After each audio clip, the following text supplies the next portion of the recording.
Good morning, everybody, all those in on the East Coast or in the Western world, and good evening to everybody in the Indian subcontinent.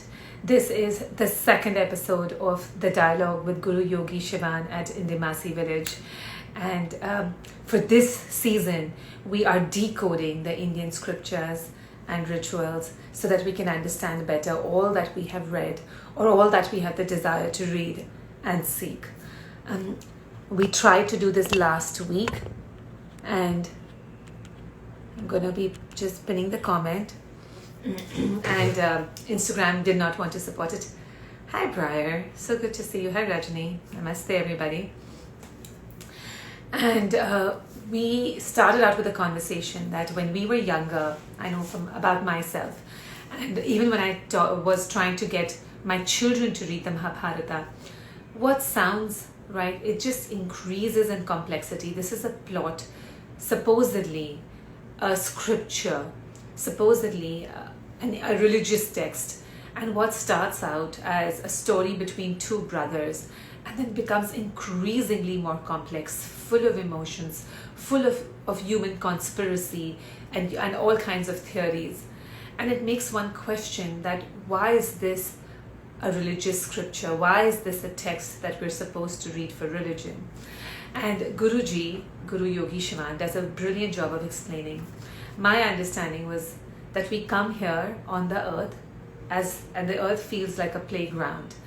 And as we kind of get older and we experience our lives and we experience the world around us, from the playground, it can very quickly start feeling like a battleground. And the question one day that we ask ourselves that what happened? This felt like a playground and it feels like a battleground and it continues to feel like that. What am I missing? And through understanding the characters and what they represent, we're trying to decode the essence of the Bhagavad Gita. But of course, for that, we have to go into Mahabharata. While Guruji waits, I'm going to just again, one more time, recap. Aarti Yadav and everybody else, I'm not taking any health queries today. This session is purely for the soul, is purely to understand deeper the meaning of everything that we might have read. Thank you, everybody. And I'm happy that you're excited, the Healing Lodge. So with that, right, so what are the characters? The story is set up with Bhishma, who is the eighth son of a king and his mistress. The first 7 sons were killed, and then Bhishma was born as the 8th son. The history lies that the 7 sons and Bhishma were apparently in a heavenly abode and they were playing mischief, so they were cursed by Indra. Of course, this is all symbolic. They were cursed by Indra that you don't belong in heaven, you'll go to earth. And all 8 of them plead guilty and say, we're really sorry, we apologize for our misgivings. Then Indra says, okay, I'll make it a little better for you. You go to earth, but you'll be killed at birth. You go to earth, you'll be killed at birth, except for Bhishma, because he's the one who came up with this whole plot. So the 7 are born, they don't have to spend time on earth facing the complexities of the earth, and Bhishma is left with a life. He's a king. So the moral of this particular story was, who knows whether birth was a curse or death was a curse. In this case, they died, and that turned out to be a blessing. So this is a reminder. It starts off with a reminder that everything is preordained. We don't know what's good for us, what's bad for us. We only look at things with this limited worldview. Bhishma, eventually in his ancestry, there are 2 brothers, Dhritarashtra, who has 100 sons, Pandu, who has 5 sons. Pandu represents all our potential, our essence, the 5 elements, what the deeper meaning of, the deeper seeking that we carry. Dhritarashtra, who was a blind king, and the brother of Pandu, represents our blind ego. He was blind, and it represents the lacking of the third eye. And when that happens, we become so egotistical, we forget that we are connected to the greater cosmos, and we start functioning in that egocentric manner. From him came his 100 sons, or the 100 Kauravas, which are the 100 evils. I'm going to see if Guruji is here, and Guruji is here. We are going to let Guruji in, and we're going to pick up the conversation. And I'm hoping today Instagram. So Guruji, even if Instagram is taking some time, it'll allow you in. Yes, it did. Pranam, Guruji. Namaste. How are you? I'm great, Guruji. How are you doing? Doing very well. I am sorry for last time. I tried my best to get connected, but nothing worked. Guruji, listen, it was not your fault at all. You don't have to apologize. Naradhuni is at play sometimes. It's just, this is how sometimes things get interrupted. Not a problem, Guruji. We're having this conversation today. It's the same thing. But today also, let me remind you that tick tick sound is coming. Are you sure about your Guruji, hearing? it's not even today. I'm wearing headphones. It's not even connected. But if it's still Okay. coming, I'll take it off. Some tick tick sound is coming. I don't know really what's Is happening. everybody else getting that sound too? Are you guys getting the sound? Okay, Guruji, we'll come to know if everybody else is getting it too. But then I don't know why the sound is coming today. I hope there's nothing else. Yeah, maybe. Just find out because now we are getting into a serious subject. A very serious So, subject, Guruji. yeah. Let's get these out, Guruji. No earrings for me. Yeah, everybody's saying yes. Is it still coming, Guruji? Is it still coming? Yes. Even now? Let me listen now. Now it Okay. is not there. Okay. Wow, that's really funny because I'm wearing earphones today. Okay, Guruji. Again it is there. I think you check your the wire or whatever. Let's do it without. Is it better now? Now it's better. Okay, I just took off the headphones. The headphones may not have been working for whatever reason. Oh, okay. So now you're not touching headphone. Let me check. Yeah, I think now it should be good, Guruji. Now it's fine. Yes. Okay, Yes. perfect. Perfect, Guruji. Right. Okay. If it comes, So anybody, please, let me know if it's happening again. If the sound is not clear, we'll change it up. We'll make it happen. It has to be perfect. Yeah, it can't be, better or okay. It has to be perfect, the sound. now audio is perfect Okay, great, for me. great, super.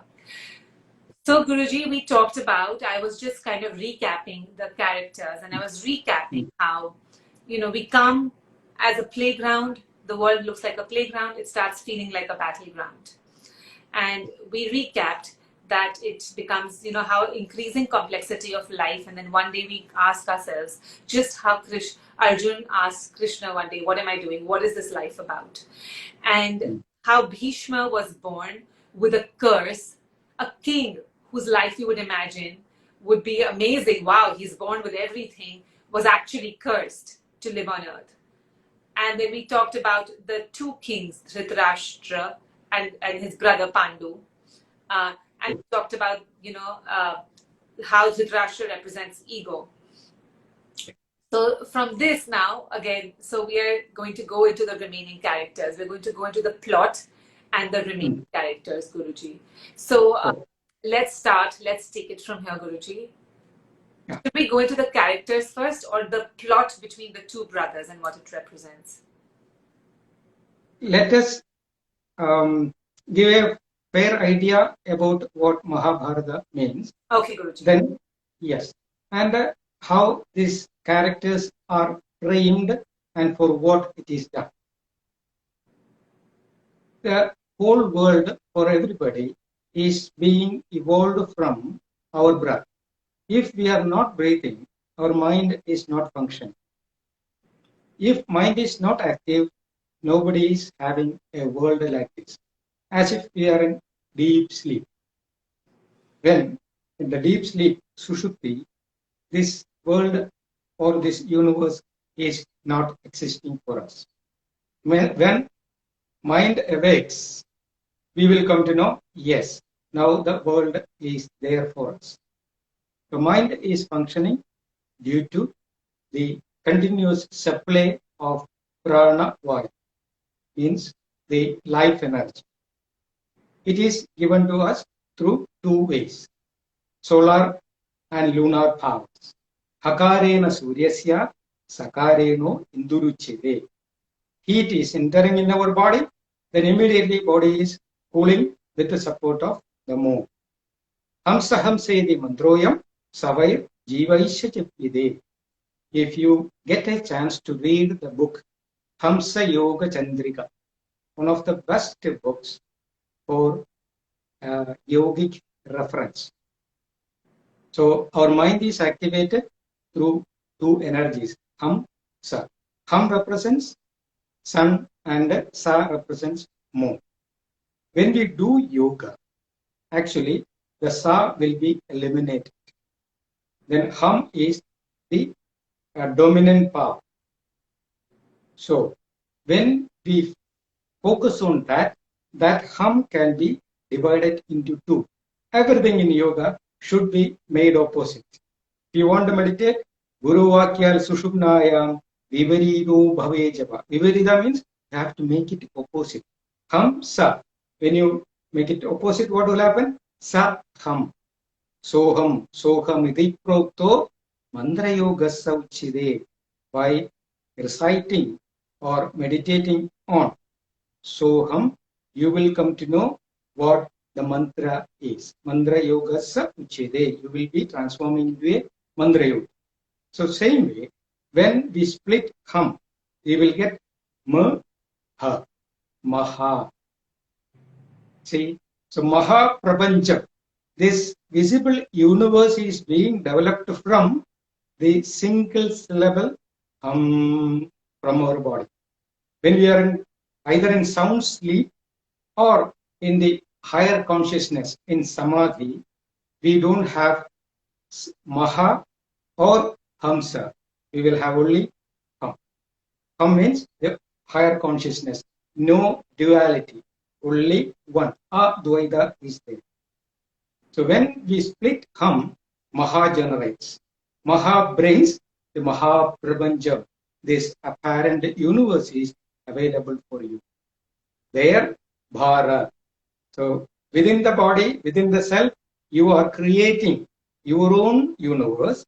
There, you start being entangled into that through our desires and thoughts, as if a spider is producing its nest, its net, through its paste from the body, and it is fixing it up, and later that spider will come to know that it is being trapped in its net, the spider's web. Same way, we create our universe, then we start crying that, oh, we are trapped into this universe, or we are entangled with our mind.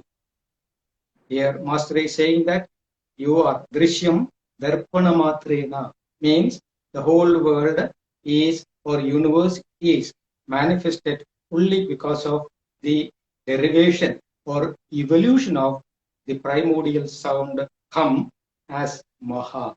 So Maha universe, Maha Prapancham, this universe is established. There, our desires are into action, like the characters in Mahabharata. Bharat means, Bha means the evolution of sound. Bhum. From Bungara, this is evolving. Ra means Rajas, activity. So from the primordial explosion, the Big Bang is making you entangled into countless thoughts and desires. This is the representation, or Mahabharata epic represents this universe. All these characters are representing our thoughts. Have you got a fair idea about Mahabharata? Yes, It's our own life. lot of things, but I'm going to try my best to summarize it the way I understood it. Right? So this whole human existence, right? This is a play of the solar and the lunar nadis, the Ida and the Pingla, and the imbalance of it. And the Ham, Sa. So the word is Hamsa. Ham represents solar, Sa represents lunar. When it's reversed, it becomes Soham. The understanding and the meditation of Soham in our own hearts and our own consciousness kind of connects us to the universe, and creates that kind of discovery and balance. Now again, when you take just, and like Guruji said, as we do this, that sa is gone and hum is left. Now, even with the hum, right, there is, in our understanding, it's the opposition. Understanding the viparita, understanding the opposite will make us understand the truth, right? So when we understand it's duality, it's right. The duality we assume because our essential nature is non-dual. So we go to maha. So the hum, when you know, and hum is also, Guruji, in the West, there's something called binaural beats. You know, there's binaural beats that psychologists use, which kind of really unites us with our subconscious, calms us down, and that's exactly the same sound. It's the so. Anyways, when you reverse the hum into maha and ha ra ta, you know, so basically ra is rajas, activity, bha explosion of, you know, the explosion of the sound. So Mahabharata kind of then represents this whole reversal, right? The opposite of what is the truth, the opposite of this universal consciousness is this kind of game we play, this reversal of activity of human life. And that's what Mahabharata represents. A very simple example that Guruji gave is how a spider creates his own web and thinks like, wow, I'm going to trap all of these bugs in my web. And then he realizes that I'm trapped in my own web. And that's kind of what it is. So Mahabharata is really the story of the web we create around it. But every syllable in the word Mahabharata represents, can actually, even the word by itself can take us back to what the deeper understanding is. Right? Yes. And so that's Mahabharata. Guruji, people are asking, what was the book? Was it Hamsa Yoga Chandrika? Yes, Hamsa Yoga Chandrika. Okay. Hamsa Yoga Chandrika. Stacy Dumont, the name of the book is Hamsa Yoga Chandrika. Guruji, is there any particular version that you would represent? No, it's very old. You try to get it. Otherwise, one more book. If Hamsa Yoga Chandrika is not available, you can try Shambhu Surodayam. Shambhu Swara Udayam. Shambhu Surodayam. Okay. That you can find. Yes. And guys, I will post all of this in my stories after we are done. Shambhu Swara Udayam. Sure. Okay, Guruji. So that is Mahabharata. It is the web that we have created for ourselves. Yes.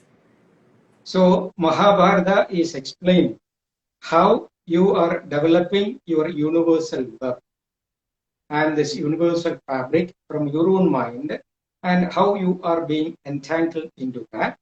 Then how you can enjoy that entanglement and come out successfully from that. This is the essence of Mahabharata. It's your own, or every individual's life. The origin, development, and the dissolution into everything. So, where we should start? It starts with a dog. If you start reading, you will come to know the first character is coming into an yajna-shala, where these rituals are performed. One dog is entering. This is how the story starts. And the story ends with this dog also. After winning the war and giving up the life, the Pandavas, 5 Pandavas, the main characters, along with their wife, Draupadi, they were going for Mahaprastha, for just renouncing the body. They are going to the heights of Himalayas. There also, this dog follows. Right. This king.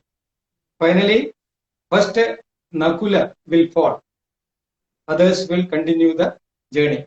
Then first Sahadeva will fall, then Nakula will fall, then Arjuna will fall, then Bhima will fall, then Draupadi will fall, then Dharmaputra alone will be there. But same time, dog will be, following him. Then the god Dharma, the real Yamadharman come, and he will tell that, he will offer to Yudhishthira that I will take you along with your body to heaven. Usually people cannot go to heaven, enter in heaven with the visible or material body. But since the Dharmaputra was very, righteous, very virtuous person, so it was offered to him. But Dharmaputra will deny that offer, because he will say, if I want to come with you, you should take the dog also with me. Then Dharma will say, no, we cannot do that. But what does it mean? Again, we all are having that animal instinct. This whole life is mixed with, or life is giving us the possessiveness, the entanglement, attachment, because of the animal tendency. We all are. Man is a social animal. We are all having animal instinct. So we should overcome. Our life starts with our possessiveness. Our problems starts with the animal instinct. It will be like our shadow. Wherever we go, it is an invisible shadow for us. Even to the last moment, that instinct will follow us. That is body consciousness. So everything in this world is connected to us through body. I say, I have my business, I have my wife, I have my children, I have my friends. All are connected to this body. When my life energy leaves this body, all these people will be busy, destroying this body, that body. So this fact has to be reminded to us. So that dog is representing that animal instinct or body consciousness. Even though we have the body, if we want to be succeeded in life, follow the instructions of Krishna in Geeta. This is the essence. So Mahabharata is our life. Life is a mixture of good and bad, positive and negative, pleasure and pain, prosperity and poverty. Everything is a connection, association of two opposites. So we cannot cling on either positive side or negative side. If you are alive, you have to accept and tune with these two opposites, Dvaita. But along with that, you deliberately try to understand Advaitam, a duality.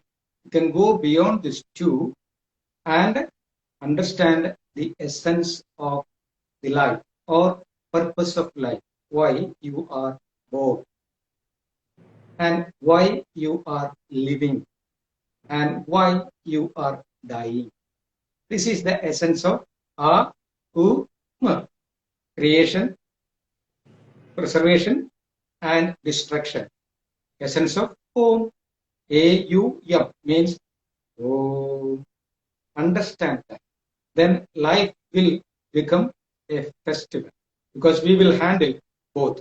Like Bhishma, you said, though he was so powerful, but how he ended, it was a tragic death. It was a tragic death. Tragic death.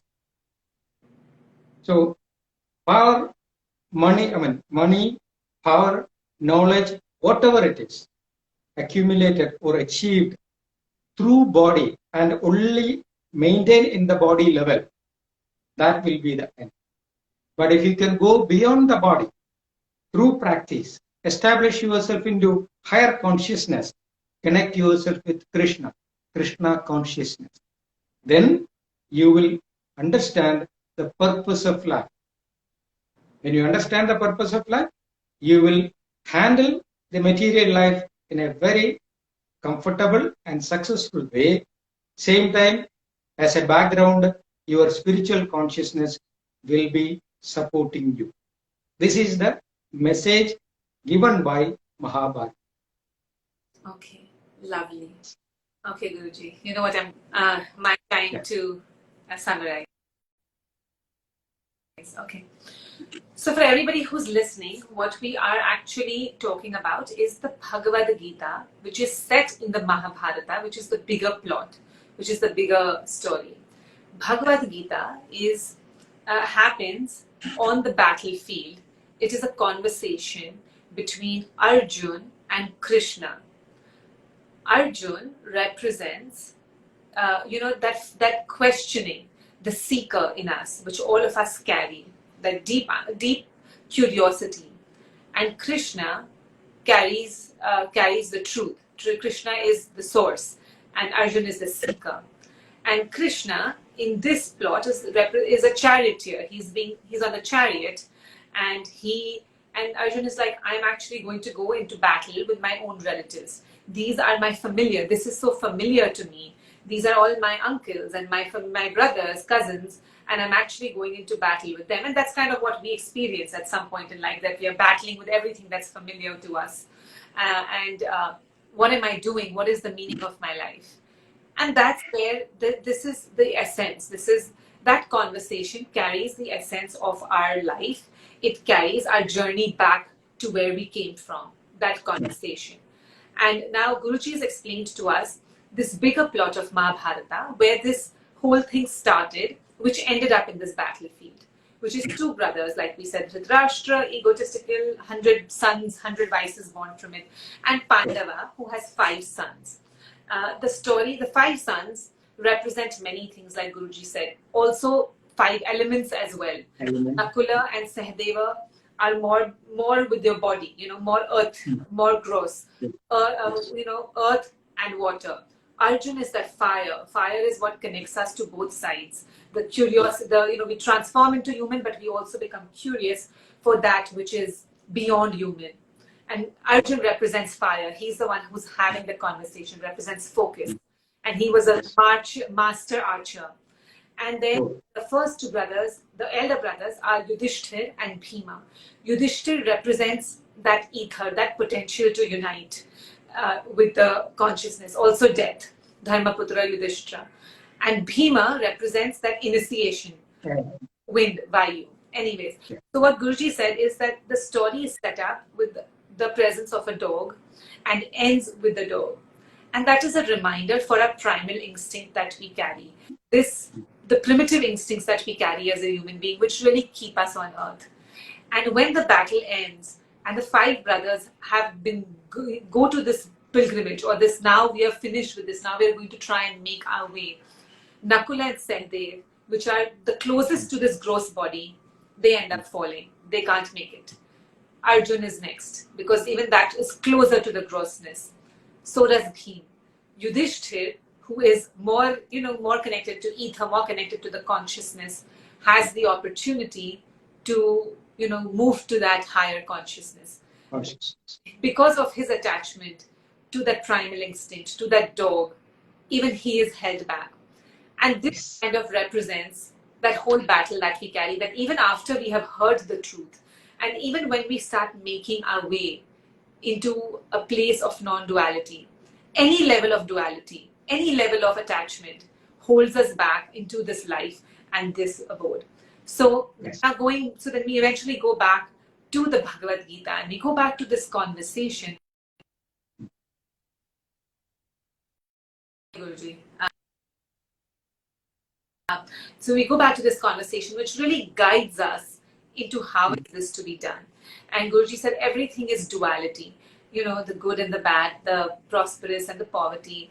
And we are struggling between these 2 worlds our whole life. And how do we get out of this entanglement?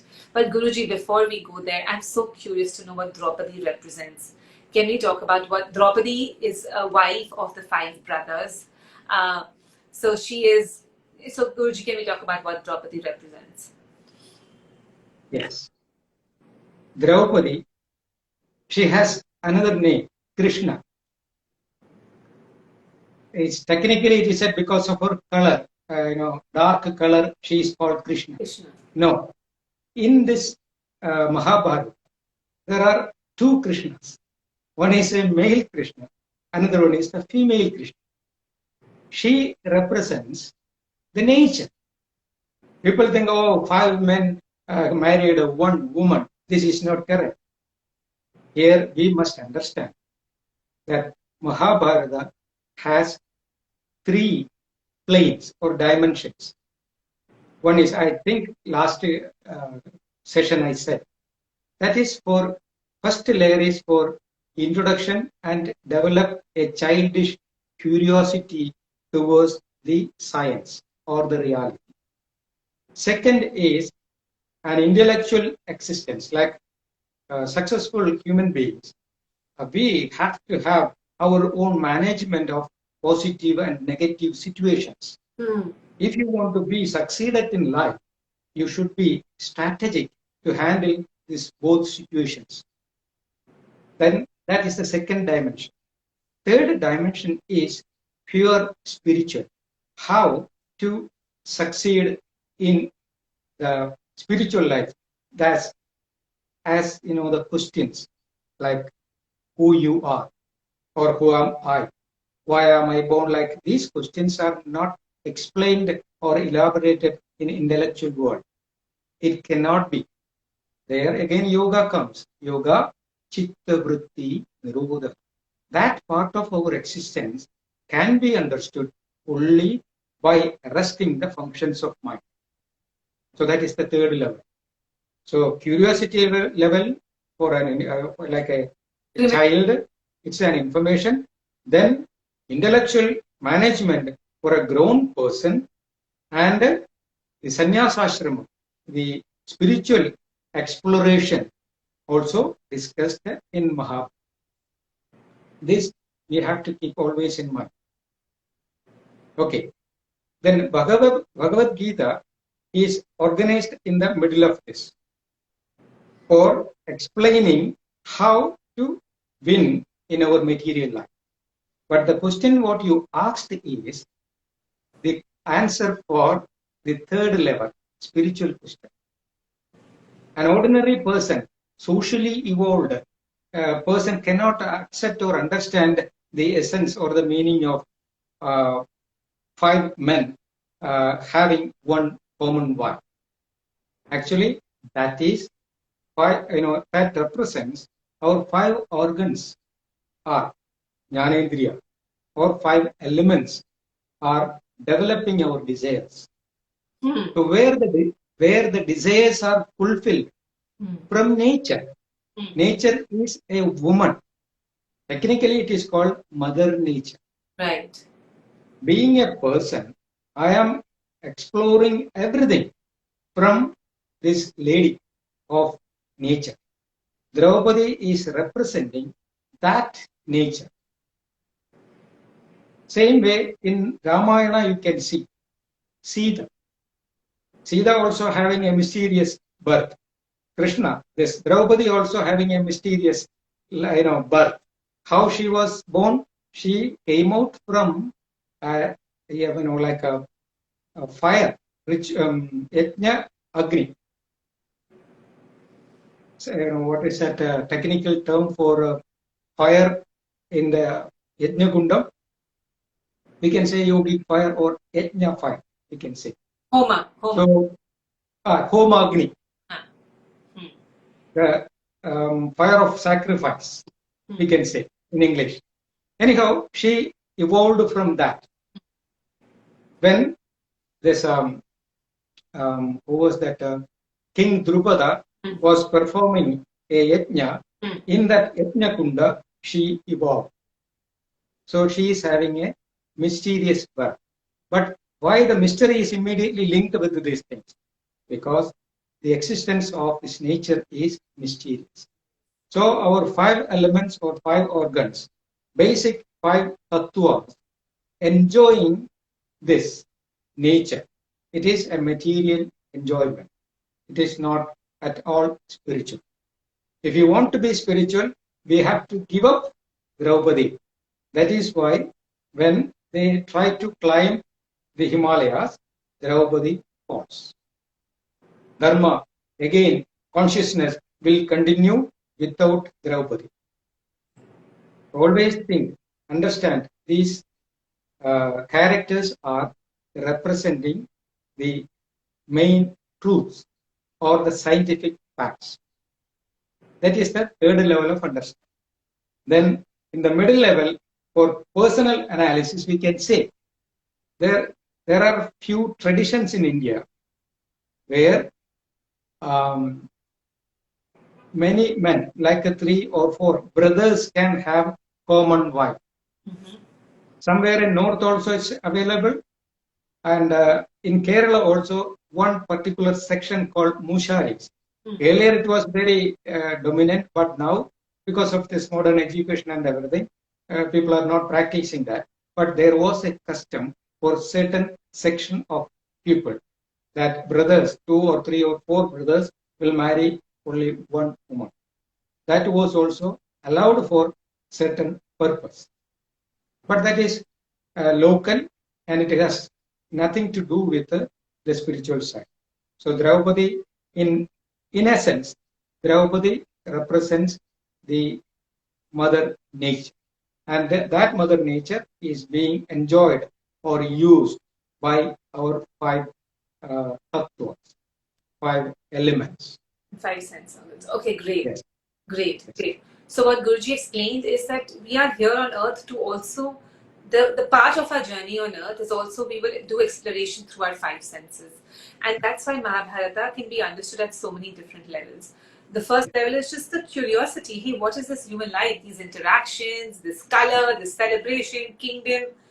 And then there is also the second part of it, which is when we start getting, more intellectual and strategic in our life and say, how do I navigate my world? How do I keep my enjoyment of my senses and navigate through the world? And Mahabharata also has answers for that. That how do you navigate your world?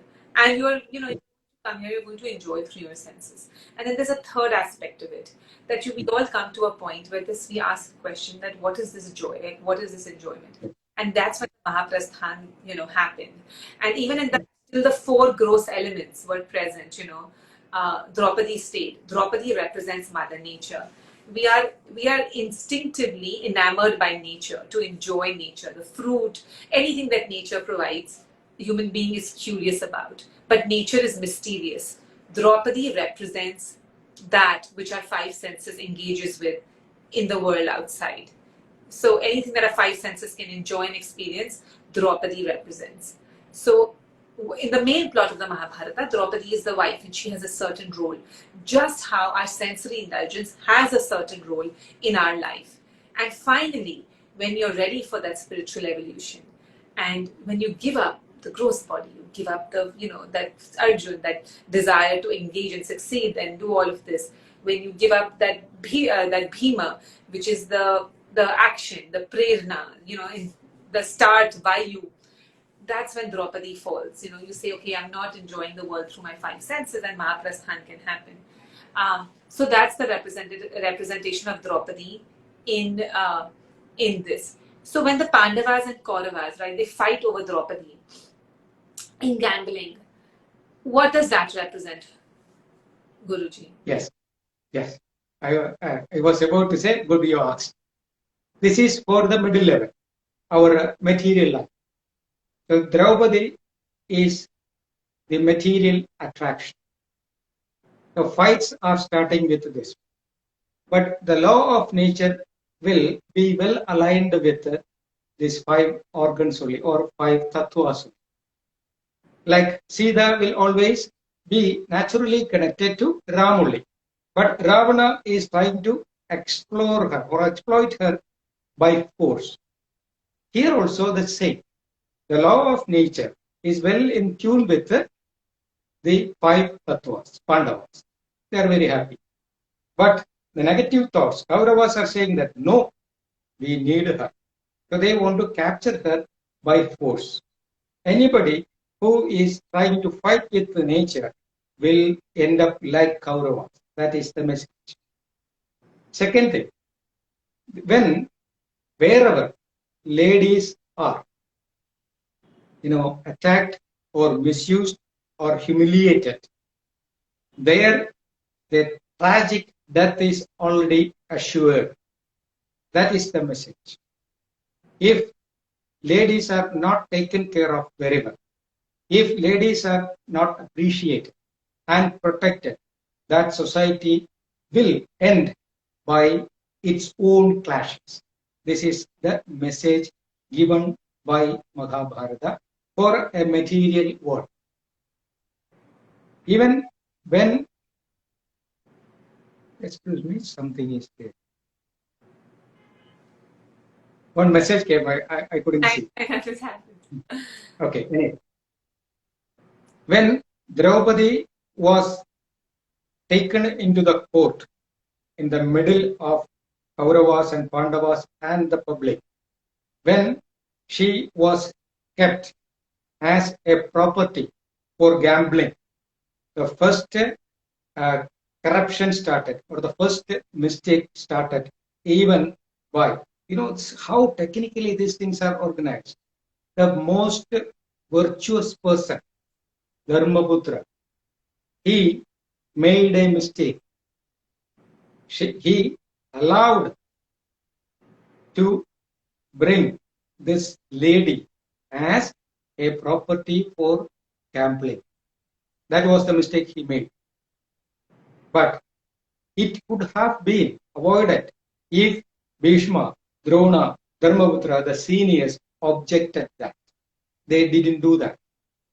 Here, another, very sensitive point is coming.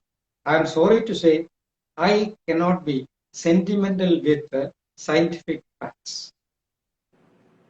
Okay, so that I am very blunt with these things. My logic asks, when this Draupadi was dragged into the court in front of these many people, very few people only objected. Even when she was undressed, when her dress was removed, very few people only objected. Others kept silent. Why? That was my question. I couldn't understand it. But it is saying that, as per the law, if somebody is being defeated in the gambling, they have no right to claim on their properties and all these things. No. Bhishma could have said that this is not right. This cannot be permitted. She is our daughter. Why he didn't say that? There are many explanations, logical things, and as per the dharma, no. I strongly feel, even as a man, he was enjoying her beauty. Her beauty. This is what I feel. So, otherwise I couldn't find anything to justify Bhishma's silence, Drona's silence, Kripacharya silence. Nobody said this. So, wherever you see this perversion, you can see. So, the writer of Mahabharata is technically conveying this message. Whoever may be, you can be Bhishma, you can be Drona, you can be Vidura, whoever it is. But, Vidura objected this because he was well versed in Vedas and he was not engaging himself into this war. But others, all other people were engaging themselves into the war of life. So anybody who is having this strong dual thoughts, duality is there, they will have the danger of perversion. At any cost, you should overcome perversion also for liberation. This is what is conveyed by this heinous situation created in this holy book. Otherwise, there is no other explanation. But one more message is given. If a lady is being humiliated like this, wherever it can be, but that court or that team of people, that society is going to end up like this. It was a tragic death. There was only few people alive. Millions of people died in the war. The main cause of that war was this reason. And when she was humiliated, she said that I will, though in this clashes, she will lose the tied ribbon will be taken out and she was having very long hair, and it was spread. And she took an oath. She said that I am not going to tie this hair until I get the blood from this guy who caught me into this court. And I want to see that and get the blood from his heart. My husband, Bhima, will open this guy's heart in the war field, and I will take that blood. I will use that blood to clean this hair. Then only I will tie this. That was her pledge. To fulfill that, Bhima was so keen to kill that guy, Dushasana, in the war field, and he opened his chest and took the blood from his heart and gave it to Draupadi. Then only she tied it up. So all these things are reminding or warning. So these are all warnings to the society, the thinking people. Never do these mistakes. If you are doing this mistake, you are going to end up like this. This is how all characters are formed. Like Karna, Dushasana, Duryodhana, even Dronacharya, Bhishma. We will take one by one, but fantastic answers will come from our daily life. If you ask questions or correlate your life situations with these characters, there will be a clear interaction. Very clear, saying that you follow this character, your end will be like this. You follow this character, your end will be like this. It's a clear teaching from a wonderful master, intellectual giant, Veda Vyasa. Wow, Guruji. So where we started with our own duality, the Kaurav and the Kauravas and the Pandavas, the desire, the ego to operate in the world, and the Pandava is more essence, our potential, the cleanliness, the 5 elements we carry, and Draupadi is the representation of Mother Nature, where are attached to this Mother Nature, and Draupadi has a significance here because it signifies our desire to enjoy Mother Nature. There's also what happens when we begin to exploit Mother Nature. That's the battlefield. When we take more than our fair share, when we resist what Mother Nature naturally offers to us, and we want more, and that greed comes in as human beings, and that's what really happened when the Pandava and the Kauravas were gambling with each other. And that's what we do with ourselves, right? Our good side and the bad side, the seeker and the greedy aspect of us. The seeker seeks truth, and the one who engages in the world wants more of the world. And when they collide and they kind of have this gamble, and when we seek to exploit Mother Nature, how Draupadi was exploited, and we seek to take what's not ours, the end is always tragic. That's one of the big messages of Mahabharata, as well as there is a subtle message, because like Guruji said, in every scene of the Mahabharata, while there is a message which is more subtle and spiritual, there is also a message for operation on this field and in the earth. So what is the message while we're operating in this body here? Is also the treatment of women. Women really bring nature to us in terms of progeny, in terms of who women are. And when women are ill-treated, when women are exploited and they're mistreated, nothing good comes out of it. And so at many levels, this has a message for us. So very clearly, and then finally Draupadi says that this can't end well. Mother Nature, you exploit it, it can't end well. Women who are the givers, the providers, the carriers of this human life, when they're exploited, it does not end well. And this is the great setup. Guruji also said that when you follow these characters and you follow what they represent, you understand that, hey, am I operating out of my ego like Dhritarashtra? Am I operating out of what am I operating out of? And then the characters that represent that, if you follow them, we are likely to understand how our life might evolve and turn out. Yes. Okay, great. Great, Guruji. We have time for character. I can do this my whole life, but we have time for one more character, Guruji. Let's talk about Karna. So, I just want to give a background of. So, Karna is. It's a little confusing. I'm a little confused about who Karna was. He's technically closer to the Pandavas by relation, but he's on the side of the Kauravas. And so, Guruji, can you explain firstly who Karan is in the plot and his representation, and why is he important? Okay. Karna is the most powerful warrior in Mahabharata war.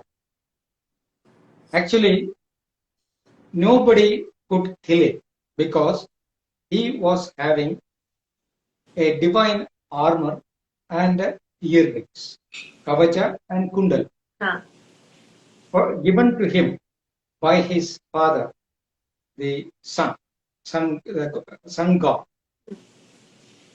Okay, but he donated these things to the Indra, despite of the warning from his father.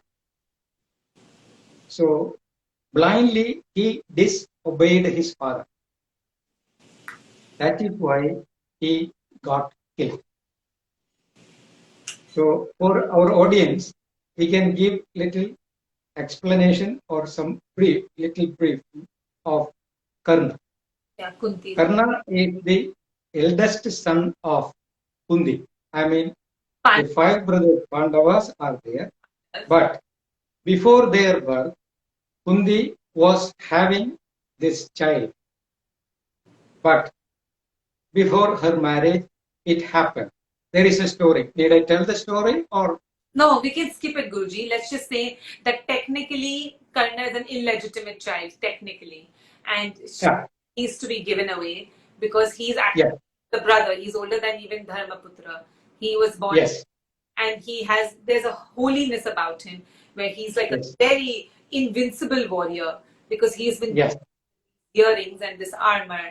And so he was blessed with that. But his father, his father had told him not to give this up, not to give up the earrings and the armor which would protect him, but he gave it to Indra, So then what happens? Yes. So if Karna was taking a right decision, saying that Duryodhana, I am not going to support you, this war would not have happened. Only because of Karna's, valor. Depending on his valor, Duryodhana was stubborn to get into the war.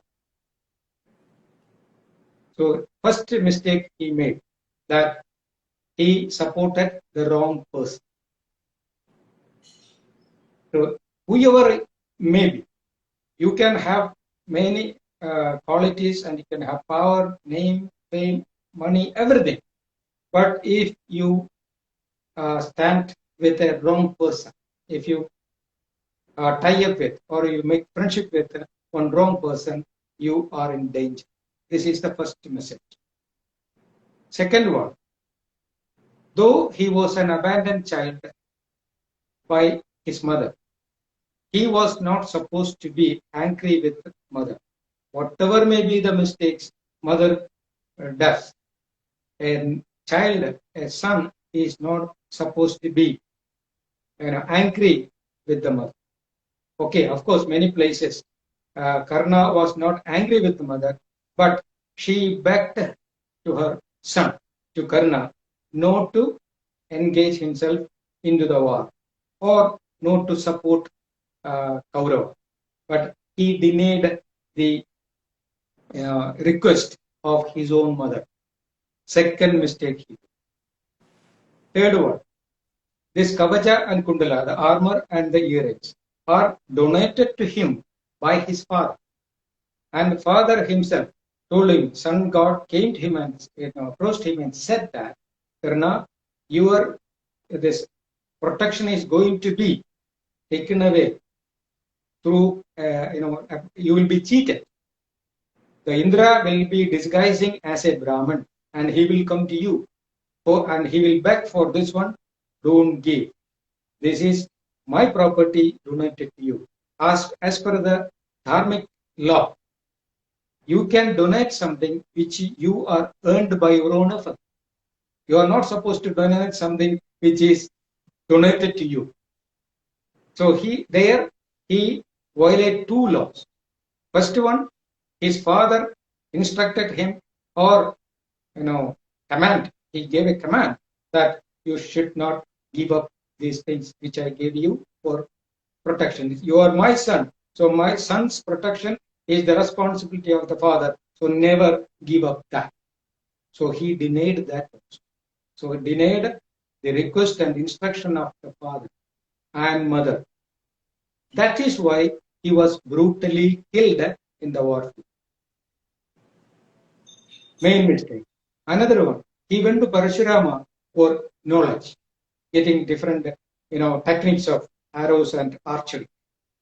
There also he told a lie to the master, because Parashurama was not ready to teach Kshatriyas, the warriors. So Karna approached him and told him a lie that he was a Brahmin. So after the completion of his studies, he was revealed that he was not a Brahmana, he was a Kshatriya. So Parashurama cursed him, as whenever he was in need of the mantras, for special mantras to send out to win the war, the mantra will not be revealed. He will forget that mantra in that critical situation. That was the curse given to him. So all violations of the law, instructed by masters, led Karna to this tragic.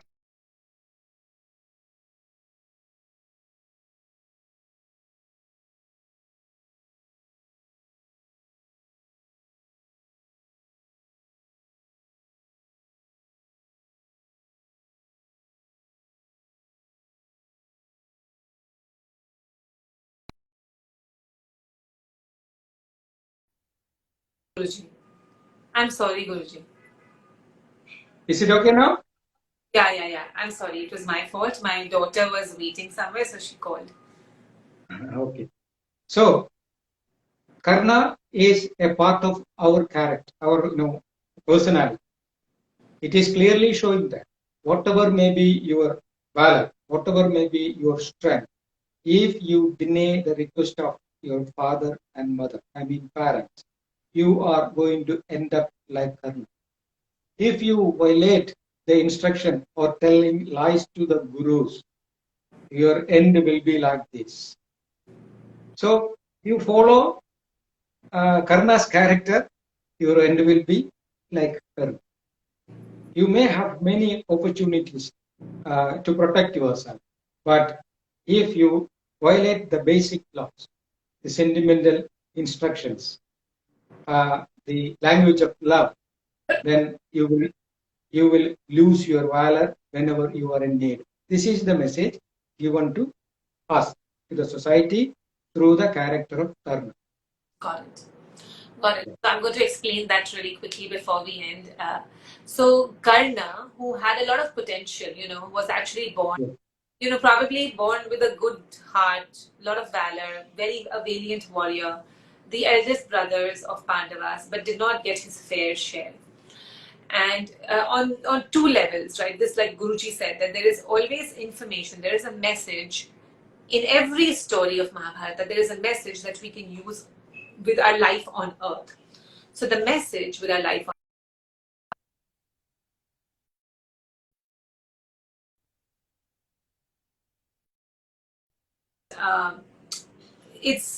we can be born in any situation, and our parents may do what they do, but there is a certain order in the universe, a certain character we hold, truth, obedience, just given what we've accepting what we've been given. and we have to follow that path. And when we do, then life unfolds itself. Otherwise, Karna got more and more entangled. He had the opportunity to be protected and preserved, while Kunti had to abandon him. His father, the sun god, was protecting him. And that's how life gives us things. We think that, oh, but what Karna relied upon, what he focused upon, was the resentment he carried that I was abandoned. He managed to neglect that he was also protected by his father, the sun god. And I think that's, Guruji, to me, I'm thinking that's also a deep message that I'm taking from this, is that he focused on the resentment that he carried towards his mother. He focused on, why is my life like that? But he forgot that my life also has this protection, that my life also has this potential. And when he went on that route, and all of us are given that, all of us are given things that protect us and things that we can feel complaining about. And when we decide to focus on those things which we are resentful about, somebody is born poor, somebody is born with sickness, somebody is born in a certain way. And when we start focusing on that aspect of our life and we neglect how we've also been protected, he went on a spiral in this path. He went on a complete spiral and he lost his character, he lost his essence, and he even lost his protection. When he did that, when he lost his character, he even lost what protected him. So that's a big message for us, that enduring and embracing what we've been given by nature, how we've been born, not to fight against it. I know that if it's giving me this, I'm also protected somewhere. Just how Karna was. Very sad story of being abandoned, but also being protected. So what he chose to focus on the wrong thing. And that's a reminder for us here. Yes. So when you start explaining your experiences, life experiences, through the medium of your ego, you will make mistakes like Karna. Of course, he has his own justifications why he became like that. That was all explanations are coming through the filter of his life experience and ego. Instead of explaining things through the ego, he could have taken advices from either Krishna or Vedavyasa. Both of these people, like Vedavyasa and Krishna themselves, approached Karna in many occasions and explained about his reality, his birth and purpose of life, and what he has to do. But he was not ready to listen to these two people. Not only two people, even the mother. And he wanted to explain his life experiences through the filter of his limited ego as a human being. There, he made the mistake. So we are having, or the master is giving the complete freedom for the reader, that which side you have to select. You have to select the path of Krishna, or path of Father, or path of Guru, or you have to follow your ego. It's up to you. Then the karma you do, the after effect of your karma is based on your karma. You do one action, Great. The reaction will come according to that. Great. That's all. We studied some great characters today, Draupadi and Karna. We studied the whole plot. Now we're going to be ready to get into deeper subjects next time. Guruji, this was wonderful as usual. Time just flies. The 1 hour has gone like this. I think we'll have many more sessions of Bhagavad Gita before we really get into Ramayana. But we'll be able to do it all. Thank you to everybody for listening. Pranam, Guruji. And we will see you again with the episode 3 for the dialogue next Wednesday, same time. Thank you, Guruji. Pranam. Thank you all. Thank you very much.